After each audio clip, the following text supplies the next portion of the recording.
দেখো বেগুন ভাজা করব। এই রকম সাইজের বেগুন কেটে নিচ্ছি বোটাগুলো।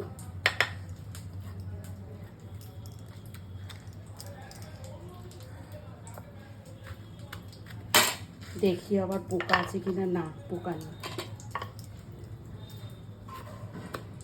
এরকম বেগুনে তো পুরো বর্ষাকালে পোকা থাকে। হ্যাঁ, এটা পোকা বেরিয়ে গেছে।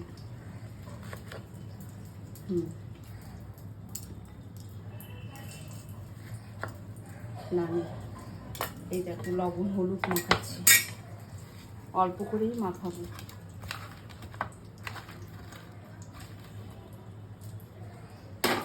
দেখো বেগুনটা ভাজা হচ্ছে।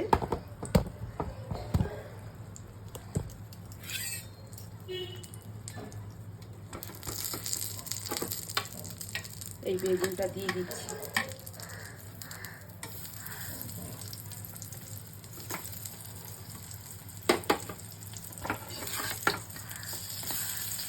সুন্দর ভাজা হয়ে গেছে। হ্যাঁ, এইটা একদম নরম হয়ে গেছে। এরকম বেগুন ভাজার সঙ্গে রুটি, পাশে কাঁচা লঙ্কা একটা।